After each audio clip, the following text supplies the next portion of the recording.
திருமறை நேரம் Bible Hour presented by the National Bible College. கிறிஸ்துவின் சபையார் உங்களை வாழ்த்துகிறார்கள். Satellite Bible School.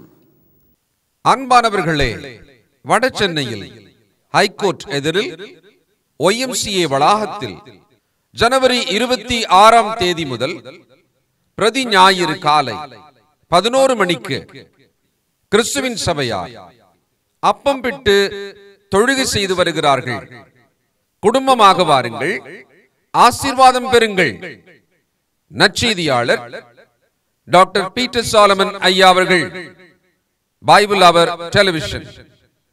கிறிஸ்துவின் சபையார் உங்களை வாழ்த்துகிறார்கள். வாழ்த்துக்கள். திருமறை நேரம் நேயர்களே, ஆண்டவர் இயேசு கிறிஸ்துவின் இனிய நாமத்திலே அன்போடு கூட உங்களை இந்த வான்வழி வேத வகுப்புக்கு வரவேற்கிறோம். தேவனுடைய கிருபையும் சமாதானமும் உங்கள் அனைவரோடும் கூட இருப்பதாக.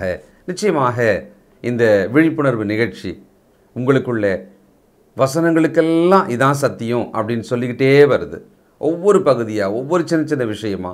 இன்றைக்கி பாருங்களேன், பவுலோட அந்த மனம் திரும்புதல் அப்படின்ற ஒரு பகுதி எடுத்துக்கிட்டு அப்போஸ்தலர் நடவடிக்கைகளில் 3 இடங்களில் இந்த சம்பவம் குறிப்பிடப்பட்டிருக்கு. அப்படின்னா ரொம்ப முக்கியமான விஷயமா இருக்கணுமா இல்லையா? இதை நம்ம ரொம்ப கவனிக்கணுமா இல்லையா? அதனால தான் இதை எடுத்துக்கிட்டு 10 செய்திகளாக இதனோடு சத்தியத்தை நாம் கற்றுக்கொள்ள முயற்சி செய்கிறோம். இப்போது அப்படியே கொஞ்சம் கொஞ்சமாக நம்ம நிறைவு பகுதிக்கு வந்துக்கிட்டே இருக்கிறோம். இன்றைக்கி நம்ம பார்க்க போகிற விஷயம் என்னென்னா, பவுல் ஞானஸ்நானம் பெற்ற பிறகு உடனடியாக என்ன செஞ்சார்? அவர் போய் சத்தியத்தை பிறருக்கு சொன்னார். குழந்தை பிறந்த உடனே அழுவணும். குழந்தை அழுவலைன்னா ஏதோ பிரச்சனை இருக்குதுன்னு அர்த்தம். நிச்சயமாக குழந்தையை பெற்று அதை பற்றிய ஒரு கஷ்டம் உங்களுக்கு இருந்திருக்குமானா டாக்டர் உங்களுக்கு சொல்லியிருப்பாங்க. குழந்தை பிறந்த உடனே அழணும். இல்லைன்னா தலைக்கீழே குழந்தைய வச்சு அதனுடைய முதுகில் தட்டி குழந்தைய அழ வைப்பாங்க. அப்போது கிறிஸ்துவுக்குள்ளே ஞானஸ்நானம் பெற்ற ஒரு கிறிஸ்தவன் அவன் அந்த கரை ஏறின உடனே, தன்னிலிருந்து வெளியே வந்த உடனே தான் பெற்ற அந்த ரட்சிப்பின் சந்தோஷத்தை, தனக்கு காண்பிக்கப்பட்ட அந்த சுவிசேஷமான அந்த அழைப்பை அவன் பிறருக்கு சொல்லணும். இதுதான் கிறிஸ்துவ வாழ்க்கையினுடைய வேலை. நமக்கெல்லாம் ஒரு வேலை இருக்குது. உலகம் முழுவதும் இருக்கிற எல்லா சிருஷ்டிகளுக்கும் இந்த சுவிசேஷத்தை சொல்கிற வேலை இருக்குது. அதை கரெக்டாக செஞ்சவர் அப்போஸ்தலனாகிய பவுல். ஞானஸ்நானம் பெற்ற உடனேயே எங்கும் திரிந்து இயேசு உயிர்த்தெழுந்தார், அவரால் தான் ரட்சிப்பு, அவரே ரட்சகர், வேறு வழி கிடையாது அப்படின்னு அவர் பிரசங்கிக்க ஆரம்பித்தாராம். அவர் ஊழியக்காரராக அவர் தேர்ந்தெடுக்கப்பட்டார் அப்படின்னு நீங்கள் சொல்லலாம். அப்படிலாம் சொல்லி தப்பிச்சிக்க முடியாது. ஒவ்வொரு கிறிஸ்தவனுமே தான் பெற்ற இந்த ரட்சிப்பின் சந்தோஷத்தை பிறரோடு கூட பகிர்ந்து கொள்ளணும். அப்படின்னா நம்முடைய தாய், தகப்பன், அக்கா, தங்கச்சி, நண்பர்கள் இவங்கெல்லாம் நரகம் போகலாமா? நான் சொல்ல மாட்டேன், வேறு யாராவது சொல்லட்டுமே அப்படின்னு நம்ம விட்டுடலாமா? இல்லையே. நம்ம சொல்லணும், சத்தியத்தை நாம் சொல்லணும், சுவிசேஷத்தை நாம் பகிர்ந்து கொள்ளணும். நம்முடைய தலையின் மேல் விழுந்த கடமை, நம்முடைய வாழ்க்கையின் கடமை அது. கொஞ்சம் சிந்திக்கலாம். செய்திக்கு போகலாங்களா? இந்த நாளில் நம்முடைய செய்தியாளர் தேசிய வேதாகம கல்லூரியினுடைய கல்வித்துறை தலைவர் டாக்டர் பீட்டர் சாலமன் ஐயா அவர்கள். வணக்கம் திருமறை நேர நேயர்களே, உங்கள் அனைவருக்கும் என்னுடைய நெஞ்சார்ந்த புதிய நாள் வாழ்த்துக்கள். நம்முடைய நிகழ்ச்சிகள் கிறிஸ்தவ விழிப்புணர்வை உண்டாக்கக்கூடியது, நடுநிலையானது. வேத வசனம் என்ன போதிக்கிறதோ அதை எடுத்து உங்களுக்கு காண்பிக்கிறது. நீங்கள் எல்லாம் என்கிட்ட வாங்க, உங்கள் காணிக்கை எனக்கு தாங்க என்றெல்லாம் நான் உங்களை மயக்காமல், நீங்கள் எல்லாரும் இயேசு ஒன்றை போங்க, அவருடைய வார்த்தையின்படி நடவுங்க, கர்த்தராகி இயேசுனுடைய வருகை சமயமாக இருக்கிறது என்ற ஒரு அறைகூவலை உடையதாக இருக்கிறது. நண்பர்களே, கணித்துக்குரிய தோழர்களே, பரிசுத்தவான்களே, இந்த நாட்களில், அதாவது சவுல் என்று அழைக்கப்பட்ட பவுல் எவ்விதமாக கிறிஸ்துக்குள் வந்தார், ஞானஸ்நானம் பெற்றார் என்ற ஒரு தகவலை தான் இந்த தொடர் நிகழ்ச்சியில் நம்ம படிக்கிறோம். இங்கே சவுல் ஞானஸ்நானம் பெற்ற உடனே என்ன நடந்தது, அதுக்கு அடுத்து அவன் என்ன செய்தான், இந்த தகவல் நமக்கு ரொம்ப ஆச்சரியமாக இருக்கும். பாருங்கள், அப்போஸ்தலர் நடபடிகள் 9வது அதிகாரம் 20வது வசனம். தாமதமின்றி கிறிஸ்து தேவனுடைய குமாரன் என்று ஆலயங்களிலே பிரசங்கித்தான்.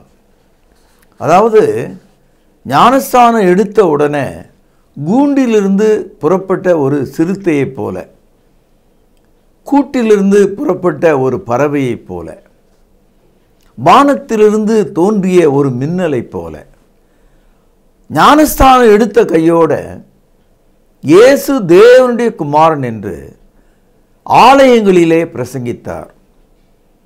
அதாவது இயேசு கிறிஸ்து நீங்கள் நினைக்கிறபடி மரித்த ஒருவர் அல்ல. யூதர்கள் நினைக்கிறபடி அவர் யோசேப்பின் குமாரன் அல்ல. அவர் தேவனுடைய குமாரன் என்று தாமதமின்றி பிரசங்கித்தான். கவனிக்கணும், தாமதமின்றி ஆங்கிலத்தில் இமீடியட்லி பிரசங்கித்தான். ப்ரீச்சிங் ஆர் ப்ரீச்ட், அதாவது சாட்சி சொன்னான், விட்னஸ்ட். இந்த இடத்துல பிரசங்கித்தான். இதை நீங்கள் கவனிக்கணும். ஏன்னா இன்றைக்கு கிறிஸ்தவர்கள் மத்தியில் இந்த மூன்றாவது பிரிவு மக்கள் சாட்சி கொடுக்க வேண்டும் என்று சொல்லி வருகிறார்கள். சாட்சி கொடுப்பது தவறல்ல, அது உங்களை பற்றிய விஷயம். தேவனுக்கு நீங்கள் சாட்சிகளாக இருக்க முடியாது. ஏன்னா கண்ணால் பார்த்தவங்க தான் சாட்சிகள். இங்கே பிரசங்கித்தான் என்று பார்க்கிறோம். ஏன் அவன் உடனே பிரசங்கித்தான்? ஏன் அவனுக்கு தாமதம் பண்ண விருப்பம் இல்லை? இதை நாம் ஆழ்ந்து நோக்க வேண்டும். விவசாயி மழை இல்லாமல் காத்து கொண்டிருந்தான். தூறல் வந்த உடனே அவன் வீட்டின் மேற்கூரையில் உள்ள விவசாய கருவிகளை எடுத்துக்கொண்டு சந்தோஷமாக தன் வயலுக்கு ஓடுகிறான். பார்த்தீங்களா? ஒரு வியாபாரி அதிகாலை பொழுது விடிந்த உடனே கடை திறப்பதற்காக வேகமாக ஓடுகிறார். புதிதாக திருமணம் அடைந்த ஒரு கணவன் மனைவி அந்த இரவு புதிதாக துவங்க வேண்டும் என்று ஓடுகிறார்கள். மாலை 4 மணிக்கு பள்ளி கூடம் விட்ட உடனே, அந்த மணிச்சத்தம் கேட்ட உடனே பிள்ளைகள் அத்தனை பேரும் வீடுகளுக்கு ஓடுறதை பார்க்கிறோம். ஒரு அவசரத்தை அங்கே காட்டுறதை நம்ம பார்க்கிறோம். ஒவ்வொரு கிறிஸ்தவரும் ஞானஸ்தானத்துக்கு பிறகு என்ன செய்ய வேண்டும்? இதை தான் இன்றைய செய்தியாக நான் உங்களுக்கு காண்பிக்க இருக்கிறேன். காரணம், நம்முடைய நாட்டில் ஞானஸ்தானம் எடுத்த அத்தனை பேரும் அடுத்த 30 வருஷத்துக்கு வாய் திறக்காத கிறிஸ்தவர்களாக இருக்காங்க. அதெல்லாம் போதகருடைய வேலை, எனக்கு எதுவும் தெரியாது. நீங்கள் இயேசுவை யாரென்று தெரிந்து எதற்காக ஞானஸ்தானம் பெற்றீங்க? அதை போய் நம்ம சொல்லணும். நான் சொன்னது புரியுதுதா? இயேசு யாருன்னு உங்களுக்கு தெரிஞ்சது, எதனால ஞானஸ்தானம் பெற்றீங்க, எதுக்காக ஞானஸ்தானம் பெற்றீங்க, அதுதான் செய்தி, அதுதான் சுவிசேஷம். அதை நாம் உடனே சொல்ல வேண்டியது அவசியம். பவுலடியார் இயேசு கிறிஸ்துவுக்கும் சபைக்கும் வெகு தீமை செய்த மனிதன். 1 தீமோத்தேயு 1 அதிகாரம் 13வது வசனம் 14வது வசனம், பக்கம் 286. முன்னே நான் தூஷிக்கிறவனும் துன்பப்படுத்துகிறவனும் கொடுமை செய்கிறவனுமாயிருந்தேன். அப்படி இருந்தும் நான் அறியாமல் அவிசுவாசத்தினாலே அப்படி செய்தபடினால் இரக்கம் பெற்றேன். நம்முடைய கர்த்தரின் கிருபை கிறிஸ்து இயேசுவின் உள்ள விசுவாசத்தோடு கூட அன்போடு கூட என்னிடத்தில் பரிபூர்ணமாய் பெருகிற்று என்று சொல்கிறார். ஆக என் அன்பு சகோதரர்களே, கிறிஸ்துவை அறியாத ஒரு காலத்தில் நாம் தூஷிக்கிறவர்களாகவும் மறுக்கிறவர்களாகவும் மறுதளிக்கிறவர்களாகவும் விசுவாசமற்றவர்களாகவும் துன்பப்படுத்துகிறவர்களாகவும் நாம் இருந்தோம் இல்லையா? அந்த வாழ்க்கை இப்பொழுது மாறிவிட்டது இல்லையா? அப்போது நம்ம என்ன செய்யணும்? உடனே தாமதமின்றி இயேசு தேவனுடைய குமாரன் என்று ஜனங்களுக்கு நாம் அறிவிக்க வேண்டும். இந்த அக்கறையை இந்த அப்போஸ்தலனாகிய பவுலிடத்திலே நாம் கற்றுக்கொள்கிறோம். அவன் ஒரு நொடியும் வீண் பண்ணாமல் தாமதமின்றி இயேசுவை அறிவிக்கிறனாக அவர் மாறிவிட்டார். 1 கொரிந்தியர் 9வது அதிகாரம் 16வது வசனம், நான் சுவிசேஷத்தை பிரசங்கித்து வந்தும் மேன்மை பாராட்ட எனக்கு இடமில்லை. கவனிங்கள், பேனல் அடிக்கோடிடுங்கள். அது என் மேல் விழுந்த கடமையாயிருக்கிறது. சுவிசேஷத்தை நான் பிரசங்கியாதிருந்தால் எனக்கு ஐயோ. எவ்வளோ பெரிதான ஒரு அர்த்தமுள்ள ஒரு வசனம் பாருங்கள். ஒவ்வொரு கிறிஸ்தவர் மேலும் ஒரு கடமை இருக்குதான். சுவிசேஷத்தை எடுத்து சொல்ல வேண்டும் என்பது அந்த கடமை. அந்த கடமையை நாம் நிறைவேற்ற வேண்டும். நான் சுவிசேஷத்தை பிரசங்கியாவிட்டால் எனக்கு நரகம்தான், ஐயோ என்று சொல்லுகிறார். ஆகவே ரோமருக்கு எழுதிய நிருபம் 1 அதிகாரம் 16 வசனத்தை திருப்பிக் கொள்ளுங்கள். கிறிஸ்துவின் சுவிசேஷத்தை குறித்து நான் வெட்கப்படேன். முன்பு யூதரிலும் பின்பு கிரேக்கரிலும் விசுவாசிக்கிறவன் எவனோ அவனுக்கு ரட்சிப்பு உண்டாவதற்கு அது தேவ பலனாயிருக்கிறது. இந்த ஒரு வசனத்தில் பவுலடியார் நமக்கு என்ன சொல்றாருன்னா, அந்த இயேசு கிறிஸ்துனுடைய வார்த்தையை சொல்வது எனக்கு வெட்கம் இல்லை. யாராவது ஒரு ஆள் முகம் தெரியாத ஒருவருடைய மரணத்தை குறித்து பேச முடியுமா? இயேசு ஒரு குற்றவாளி போல சிலுவையில் அறையப்பட்டாரே, அது ஒரு வெட்கமான சம்பவமாக யூதர்கள் நினைக்கிறாங்க. அன்றைய கால மக்கள் நினைச்சாங்க. That is a criminal's crucifixion என்று அவங்க நினைச்சாங்க.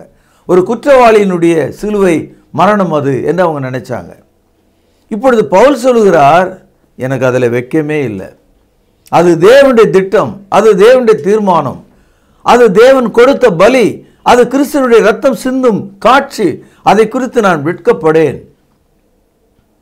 உலகத்தில் நோபால் பரிசுன்னு ஒன்று கொடுக்குறாங்க. ஆல்ஃபர்ட் நோபால் என்று சொல்கிற அந்த ஆள் அந்த டைனமிக் என்ற வெடி மருந்தை கண்டுபிடிச்சார்.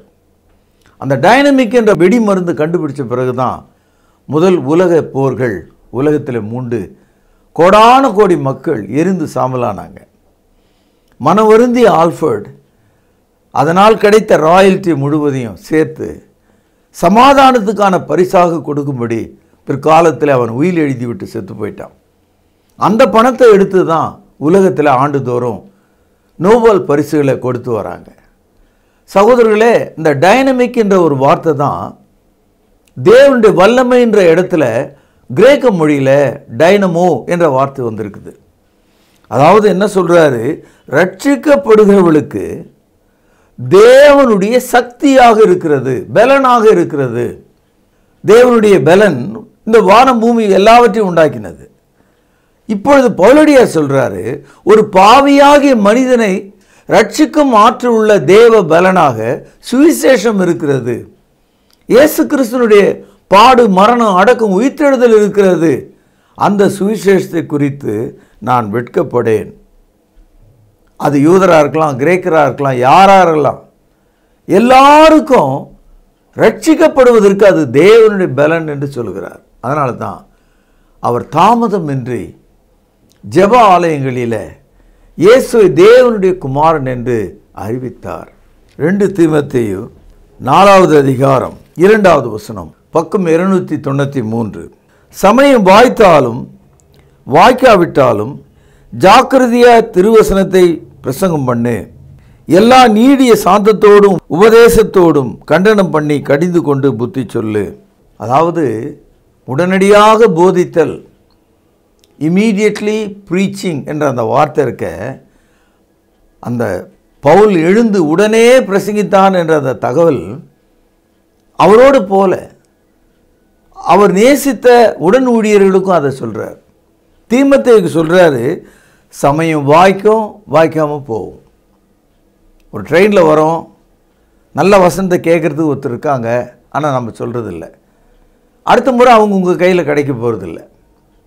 அதனால் சமயம் வாய்த்தாலும் வாய்க்காவிட்டாலும் ஜாக்கிரதையாய் திருவசனத்தை பிரசங்கம் பண்ணு. Preach the word in season and out of season. உடனே தாமதமின்றி அவன் எழுந்து பிரசங்கித்தான். இந்த குவாலிட்டி, இந்த தகுதியை நீங்கள் அடையணும்னு கர்த்தர் விரும்புகிறார். லூக்கா எழுதிய சுவிசேஷம் 19 அதிகாரம். ஒரு முறை இயேசு கிறிஸ்து எருசலேமிலிருந்து கொஞ்சம் தூரத்தில் இருக்கிற எரிகோ என்ற ஒரு பட்டணத்துக்கு போனார். இந்த எரிகோ பட்டணம் ஒரு கள்ளர் குகை, ஒரு சூதாட்ட மையம், போக்கிரிகளின் புகலிடம், சண்டைக்காரர்களுடைய சாராளம், சகலவிதமான அந்தகார கிரிகள் நிறைந்த, சூனியம் வைக்கிற மக்களால் நிறைந்தது, பிசாசுகளால் நிறைந்த ஒன்றாக இருந்தது. அதாவது துன்மார்கள் குடியிருக்கிற ஒரு பட்டணம் அது. இயேசு கிறிஸ்து தன்னுடைய வாழ்நாள் காலத்தில் இந்த எரிகோ பட்டணத்தை அவர் நேரடியாக சந்தித்து அங்கே கர்த்தருடைய வார்த்தையை சொன்னார். காரணம், பாவிகளை ரட்சிக்க இயேசு இந்த உலகத்திற்கு வந்தார். அப்படியானால் எரிகோவை விட்டு அவருடைய வாழ்நாள் எப்படி போக முடியும்? வெறும் எருசலேமே சுற்றியே நற்செய்தி சொன்னால் போதுமா? அவருடைய காலத்தில் அவரால் முடிந்த வரைக்கும் சுற்றி அலைந்து யூதேய தேசம் முழுவதும் சத்தியத்தை சொன்னார். ஆகவே அவர் எரிகோவுக்கு போனார். அந்த எரிகோ பட்டணத்தில் ஒரு அதிகாரி இருந்தார். அவர் ஒரு குள்ளமான ஆள். அவருடைய பேர் சகேயு என்பது. அவர் என்ன வேலை பார்க்குறாருன்னா, வரி வசூல் பண்ணுகிற வேலை. அன்றைக்கும் சரி இன்றைக்கும் சரி இந்த வரி வசூல் செய்கிற துறை இருக்க, அது அதிகமான லஞ்ச லாவணியங்கள் நிறைந்ததாக இருக்கும். வரி கட்டாதவன் லஞ்சம் கொடுப்பான், அதிக வரி செலுத்துகிறவனும் லஞ்சம் கொடுப்பான், லஞ்சம் வாங்குவான். ஆக இந்த லஞ்சத்தால் வரி வசூலிக்கிறவங்க பெரிய பணக்காராக இருப்பாங்க. ரெண்டாவது, இரக்கமற்றவர்களாக இருப்பாங்க வரி வசூலிக்கிறவங்க. அவங்களுக்கு தேவை வரி. நீ வாழுறதா சாவுறதா அதெல்லாம் உன் இஷ்டம். வீட்டையே ஏலம் போட்டு விற்றுட்டு போயிட்டே இருப்பான் அவன். அப்படிப்பட்ட ஒரு துர்குணத்தில் உருவான ஒரு மனிதன். இந்த இயேசு எப்படிப்பட்டவரோ என்று பார்ப்பதற்காக இயேசு வந்த பொழுது முன்னால் ஓடி ஒரு காட்டத்தி மரத்தில் ஏறி ஒளிந்து கொண்டான். காரணம், அங்கே அவன் இருக்கிறது கீழே இருக்கிற யாருக்கும் தெரியக்கூடாது என்பது தான். இயேசு நேராக வந்தார் பார்த்தீங்களா, அந்த மரத்தண்டை கீழே வந்த உடனே நின்று மேலே பார்த்து, சகைவே சீக்கிரமாக இறங்கி வா, இன்று நான் உன்னுடைய வீட்டிலே தங்க வேண்டும் என்று சொன்னார். இந்த வார்த்தையை கேட்ட உடனே அவன் இன்னும் நேராக மேலே கிளை ஏறி தன்னை மறைச்சிக்கல. உடனே அவன் என்ன செய்தான், தாவி கீழே குதித்தான், இறங்கி உடனே வந்தான். இயேசு என்னை அழைத்தார் என்பதை அவன் புரிந்து கொண்டான். என்னை மட்டும் இல்லை, என்னுடைய வீட்டுக்கு வருகிறேன் என்று சொன்னார். ஆகவே அவன் இறங்கி வந்தான். அப்படி இறங்கி வரும்போது அந்த ஊர் ஜனங்க தங்களுடைய கையை வாயிலே வைத்து அடித்து, ஐயோ பாவியாகி இந்த மனுஷன் பின்னால் இந்த இயேசு போனாரே, இந்த இயேசு அவருடைய வீட்டுக்கு போகலாமா, அவனுடைய வீட்டில் கால் வைக்கலாமா, அது பாம்பாச்சே, அது ஒரு தேளாச்சே, அது ஒரு நரகமாச்சே, அது ஒரு பிசாசின் குகையாச்சே என்றெல்லாம் அவங்க நினைச்சாங்க. இதை லூக்கா 19வது அதிகாரம் 7ஆம் வசனத்தில் பார்க்கலாம். அதை கண்ட யாவரும் இவர் பாவியான மனுஷனிடத்திலே தங்கும்படி போனார் என்று முறுமுறுத்தார்கள். சகோதரர்களே, இயேசுவும் சகேயும் அவனுடைய வீட்டுக்குள்ளே இன்னும் போகலை. இயேசுவையோடு நடக்க ஆரம்பித்த அந்த மனிதன் உடனே ஒன்று சொன்னான். அவன் என்ன சொன்னான்னா, ஏழைகளை குறித்து ஒன்று சொன்னான். அதாவது அவனுடைய வாழ்க்கையில் ரொம்ப மோசமானவங்க யார், தாழ்த்தப்பட்டவங்க யார், கஷ்டப்படுறவங்க யாருன்றது தெளிவாக தெரியும். ஏழைகள் என்று அவன் புரிஞ்சு கொண்டான். அந்த ஏழைகளிடத்தில் அவன் வரி வசூல் செய்ததெல்லாம் அவனுக்கு நினைவுக்கு வந்தது. ஏழைகள் இல்லாதவர்கள் என்பது அவனுக்கு தெரியும். அதனால் அவன் என்ன சொன்னான், கர்த்தரிடத்தில் என்னுடைய ஆசையில் பாதியை ஏழைகளுக்கு கொடுக்கிறேன். ஒரு பப்ளிக் டிக்ளரேஷன் கொடுத்தான். ஊரார் எல்லாருக்கும் முன்னால் சொன்னான், 100 ரூபா வச்சுருக்கேன்னா 50 ரூபா நான் மொத்தமாக ஏழைக்கு கொடுக்குறேன். 1 கோடி வச்சுருந்தா நான் 50 லட்சத்தை கொடுக்குறேன். அதானே பாதி. அடுத்தது என்ன சொன்னால், நான் யாரிடத்திலாவது அநியாயமாக லஞ்சமாக அல்லது கையூட்டாக அல்லது ஏதோ ஒரு காரணத்தை சொல்லி நான் வாங்கியிருந்தால், 1 காசு வாங்கியிருந்தால் 4 காசு திருப்பி கொடுக்குறேன். 100 ரூபா வாங்கியிருந்தால் 500 ரூபா திருப்பி தரேன். 4 திரும்பி தருகிறேன் என்று சொல்கிறான். வாசிப்போம். நான் ஒரு நிமிடத்தில் எதையாகிலும் அநியாயமாய் வாங்கினது உண்டானால் 4 திரும்ப செலுத்துகிறேன் என்றான். 4 மடங்கு திருப்பி தரேன்றார். இப்போ மிச்சம் அவருக்கு ஒன்றுமே கிடையாது. பாதி ஏழைகளுக்கு போயிட்டது, பாதி இந்த கடன்பட்டவர்களுக்கு போய்விட்டது. ஆனால் இயேசு அவனுக்கு கிடைத்தார். இதுதான் உடனே பிரசங்கிக்கிற பிரசங்கத்தினுடைய விளைவுகள். ஒரு பாவியாகிய ஒரு மனிதன் உடனே மனம் மாறுவதற்கு வாய்ப்பு இருக்கிறது. இதை கண்டபோது இயேசு என்ன சொன்னார் பாருங்க, 9ஆம் வசனம். இயேசு அவனை நோக்கி, இன்றைக்கு இந்த வீட்டுக்கு ரட்சிப்பு வந்தது, இவனும் ஆபிரகாமுக்கு குமாரனா இருக்கிறானே. சகோதரர்களே, இந்த சகேயு ஏற்ற காலத்தில் வசனம் சொல்லப்பட்ட ஒரு மனிதன், தகுதியான வேளையில் சந்திக்கப்பட்ட ஒரு மனிதன். இன்றைக்கு நீங்களும் நானும் மக்களுக்கு சத்தியத்தை சொல்ல வேண்டிய கடமைப்பட்டவர்களாக இருக்கின்றோம். 2 கொரிந்தியர் 6வது அதிகாரம் 2வது வசனம், அனுக்கிரக காலத்திலே நான் உனக்கு செவி கொடுத்து இரட்சணிய நாளிலே உனக்கு உதவி செய்தேன் என்று சொல்லியிருக்கிறாரே, இதோ இப்பொழுதே அனுக்கிரக காலம், இப்பொழுதே இரட்சணிய நாள். ரொம்ப அருமையான ஒரு வசனம். ஒரு பாவி இன்றைக்கு கர்த்தரை தெரிந்து கொள்ளும்போது அந்த நாள் கடவுள் அவன் மீது அனுக்கிரகம் காண்பித்த நாள். அந்த பாவியாகிய மனிதனுக்கு ரட்சிப்பை கொடுக்கும் நாள். இன்றே அனுக்கிரக காலம், இன்றே இரட்சணிய நாள். இந்த நாளில் இந்த நிகழ்ச்சி கேட்டுக்கொண்டிருக்கிற வாலிப தம்பி தங்கைமார்கள், முதியவர்கள், வேலையில் ஓய்வு பெற்ற முதியவர்கள், மருத்துவமனையிலிருந்து வீட்டுக்கு திரும்பினவர்கள், பரீட்சை எழுதி பதிலுக்காக காத்திருக்கிறவர்கள், வேலை தேடி அலைந்து சோர்வுற்றிருக்கிறவர்கள், இந்த நாளை நீங்கள் அனுக்கிரக நாளாக, ரட்சிப்பு நாளாக மாற்றிக்கொள்ள வேண்டும். இன்றைக்கு நீங்கள் தேவனுடைய பிள்ளையாக மாற வேண்டும். சவுல் பவுலாக மாறின போது, அவன் ஞானஸ்தானம் பெற்ற போது, உடனே தாமதமின்றி இயேசுவை தேவனுடைய குமாரன் என்று பிரசங்கித்தான். பிரசங்கித்தல் என்பது ஒரு கடமை, கிறிஸ்தவர்கள் மீது இருக்கிற ஒரு கடமை. ரோமருக்கு எழுதிய நிருபம் 10வது அதிகாரம் 14வது வசனம், அவரை விசுவாசியாதவர்கள் எப்படி தொழுது கொள்வார்கள்? அவரை குறித்து கேள்விப்படாதவர்கள் எப்படி விசுவாசிப்பார்கள்? பிரசங்கிக்கிறவன் இல்லாவிட்டால் எப்படி கேள்விப்படுவார்கள்? அனுப்பப்படாவிட்டால் எப்படி பிரசங்கிப்பார்கள்? சமாதானத்தை கூறி நற்காரியங்களை சுவிசேஷமாய் அறிவிக்கிறவர்களுடைய பாதங்கள் எவ்வளவு அழகானவைகள் என்று எழுதியிருக்கிறதே. சகோதரர்களே, இந்த நாட்டில் கிறிஸ்தவர்களுடைய எண்ணிக்கை 102.5% மக்கள் தான். இந்த நாட்டில் 2000 ஆண்டுகளாக ஆதி கிறிஸ்தவம் தோமாவின் காலத்திலிருந்து பிரசங்கிக்கப்படுகிறது. ஐரோப்பிய கிறிஸ்தவம் 16வது நூற்றாண்டிலிருந்து பிரசங்கிக்கப்படுகிறது. இந்திய மக்களால் சுதந்திரமாக பேசக்கூடிய இந்த சுவிசேஷம் கடந்த 1947 இந்த தேசத்தில் பேசப்படுகிறது. அதாவது 3 முறை இந்த நாட்டுக்கு சுவிசேஷம் சொல்லும் பாக்கியத்தை தேவன் கொடுத்தார். முதல் நூற்றாண்டு காலத்திலே தோமா வழியாகவும், அதுக்கு பிறகு சீரிய கிறிஸ்தவர்கள் வழியாகவும், 16வது நூற்றாண்டிலே ஐரோப்பியர்கள் வழியாகவும், 47க்கு பிறகு நம்மாலே இந்தியர்களாலே நமக்கு நாமே சுவிசேஷத்தை சொல்லும் அருகதையை நாம் பெற்றிருக்கிறோம்.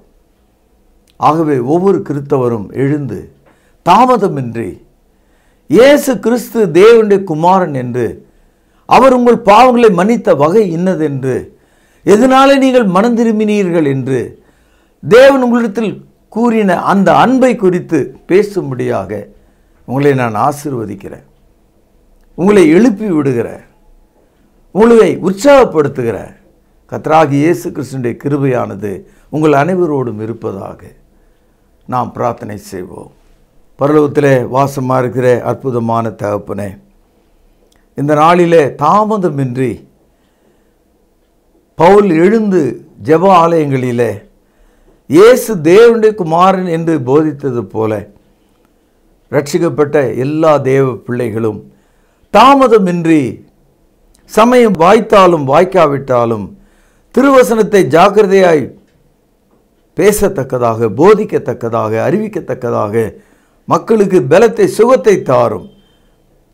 ஆண்டவர் இயேசுவின் நாமத்திலே ஜெபம் கேளும் பிதாவே, ஆமென். வல்லமையுள்ள இயேசுவின் இனிய நாமத்திலே உங்களை அன்போடு கூட வரவேற்கிறோம். நேர்களே, இந்த நிகழ்ச்சியெல்லாம் பார்த்து பரவசமாக இருப்பீங்க நான் நம்புகிறேன்.